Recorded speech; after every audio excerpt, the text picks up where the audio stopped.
सम्मानित से हमारे सहयोगी शिवनारायण कुशवाहा जी आज हमारे साथ हैं। ज्ञान जी सर्व सेवा प्रमुख, सर्व सेवा प्रमुख, सर्व समाज सेवा संस्थान। अभी अब बताइए। और ये ज्ञान जी जो है वो जाति विहीन और वर्ण व्यवस्था विहीन समाज की स्थापना के लिए एक लंबे समय से काम कर रहे हैं। ज्ञान जी बताएंगे आप इसमें किस किस तरह से कैसे कैसे आपको सामना करना पड़ता है, क्या क्या परेशानियां आ रही हैं और कितना लोग आपके संदेश को फॉलो कर रहे हैं। मैं अपने लगभग 66 साल की उम्र में जो मैं समाज सेवा के दौरान महसूस किया हूँ, भारत ही नहीं पूरे विश्व में अगर कोई सबसे बड़ा धर्म है तो इंसानियत मानवता से बड़ा कोई धर्म ही नहीं है। और इसको साकार करने के लिए इस संसार में अगर किसी महान पुरुष ने सबसे पहले अगर इशारा किया था तो महात्मा बुद्ध ने इशारा किया था। महात्मा बुद्ध के अत्दीपो भव, दूसरे रूप में हम कह सकते हैं आत्मदीपो भव। स्वयं पहले अपने अंदर कमियों को झांको, अपने अंदर उन कमियों को झांक करके पहले खुद दीपक बनो और पड़ोसी को भी प्रकाश दो, और पड़ोसी को भी प्रकाश इस तरह दो कि धीरे धीरे वो प्रकाश पूरे विश्व में फैलता जाए। ये जो बीच में जाति व्यवस्था और वर्ण व्यवस्था का जो जहर है, ये मानवता, इंसानियत, देश, समाज के नाम पर कलंक है। इस कलंक को धोने के लिए सर्व समाज सेवा संस्थान ने एक संकल्प के रूप में, एक मिशनरी के रूप में काम कर रहा है। और उसको साकार करने के लिए आगामी 7 मार्च को वृंदावन कॉलोनी लखनऊ में पार्क सेक्टर 2A में जो स्थापित है, वहां पर जो मोहल्ले मोहल्ले में हमारी बहन बेटियां या हमारे भाई सफाई कर्मी के रूप में एक सफाई के भगवान हैं, उनको सम्मानित करने का व्रत इस सर्व समाज सेवा संस्थान ने उठाया है। और इस तरह से उनको एक अंग वस्त्र, पुरुषों को जिसमें कि एक अंगोछा टाइप में, और महिलाओं को जो सफाई कर्मी है उनको दुपट्टा के रूप में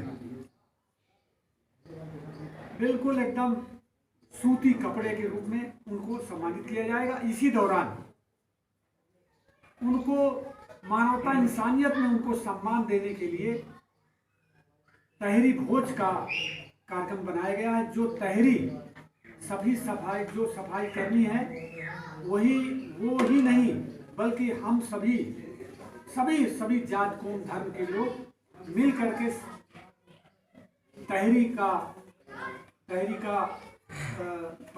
बनाएंगे, और बना करके सभी लोग सामूहिक रूप से सपरिवार आकर के उसका उपभोग करेंगे, खाना खाएंगे। और एक अच्छा संकेत इस बात का देंगे कि छत्रपति शिवाजी महाराज ने भी इस चीज को कहा था, धाड़ा धर्मित्यादि धर्मो धारक। छत्रपति शिवाजी महाराज का एक स्वप्न था कि समाज के अंतिम छोर के व्यक्ति के जनजीवन में एक गौरव का स्थान, मान, सम्मान तथा विकासार्थ सब तरह का अवसर उपलब्ध करा देना ही धर्म का लक्ष्य है। कुल मिलाकर के समाज का अंतिम व्यक्ति, चाहे वो गरीबी के कारण हो, चाहे वो जातिगत आधार पर उसको हीन भावना के दृष्टिकोण से हमने सबसे नीची जाति का माना है, छत्रपति शिवाजी महाराज ने इस कलंक को धोने के लिए उन्होंने यहाँ तक अपने राज्य में स्वप्न देखा था कि यदि मेरे राज्य में समाज के अंतिम व्यक्ति तक मान, सम्मान, सुख सुविधाएं नहीं पहुंच सकती है तो मेरा राजा रहना बेकार है। इस मिशन ने उनके स्वप्न को, डॉक्टर अंबेडकर के स्वप्न को, जो ये समाज सुधारक चाहे राम स्वरूप वर्मा जी हों, चाहे डॉक्टर अम्बेडकर हों, चाहे संत रविदास हों, और चाहे वो पूज्य महामना काशीराम जी हों।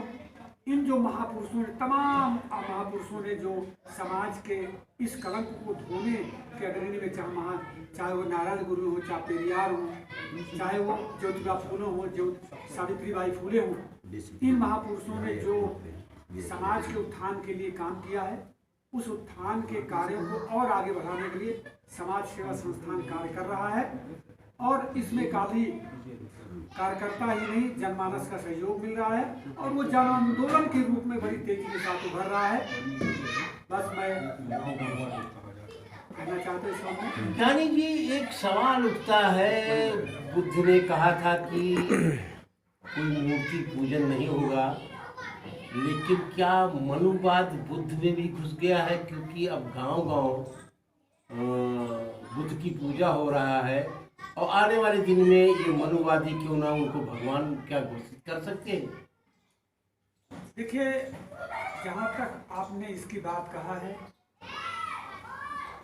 जब मेरा अपना अब तक का अनुभव जीवन में है, खासकर जब से केंद्र में, प्रांत में तथाकथित दक्षिणपंथी पार्टियां शासन सत्ता में आई हैं, वो अंधविश्वास पाखंड को पुनः बढ़ाने की ओर आगे बढ़ रही हैं। और दूसरी तरफ महात्मा बुद्ध के रास्ते पर अधिक से अधिक लोग दिन प्रतिदिन परिप्रेरित होते हुए महात्मा बुद्ध के रास्ते पर यथार्थ की ओर बढ़ रहे हैं। अब हमारे देश में, विशेषकर भारत में, दो धाराएं बड़ी तेजी के साथ स्पष्ट रूप से आम जनता को भी परिलक्षित होने लगेंगी आगे आने वाले दिनों में, क्योंकि उसका इशारा बड़ी तेजी के साथ दक्षिणपंथी पार्टियां सत्ता में आने के बाद इशारा कर दिया है। इस तरह से कुछ लोग आस्था नजदीक रहते सही रहता को आस्था को अंधविश्वास पाखंड के रूप में प्रदर्शित करके आम जनता को लुभाने का काम कर रहे हैं। दूसरी तरफ यथार्थ सत्य जो आंखों में जो दिखाई दे वही सत्य है, कानों में जो दिखाई दे वो सत्य है, जो हमारे आंखों में जो दिखाई दे वो सत्य है, अथवा जो हमारी विवेक की कसौटी पर उतरे वो सत्य है। इस तरह से दो विचारधाराएं आगे आने वाले दिन वस्तुएं हैं। जहाँ तक मनवादियों के सिद्ध करने की बात है, जहाँ तक मेरा अपना अनुभव है, शायद वो इसे ऐसे कर पाए, मुझे तो नहीं लगता। चाहे नालंदा विश्वविद्यालय हो, चाहे कबीर मठ हो, और मैंने बहुत जगह ऐसा दौरा किया है, मैंने देखा है कि कहीं ना कहीं चूँकि ब्राह्मणवाद इन तमाम हमारे महापुरुषों में कहीं ना कहीं से वो इंटर कर रहे हैं, और जब वो देखेंगे कि हमारा पक्ष मजबूत नहीं है तो ये हमारे महापुरुषों को भगवान या अवतार घोषित करेंगे, ऐसा मेरा मानना है। क्योंकि मैंने इन तमाम जगहों पर ज़्यादा जानकारी ली है और मैंने बात भी किया है। ज्ञानी जी, आपका बहुत बहुत धन्यवाद। जय भारत।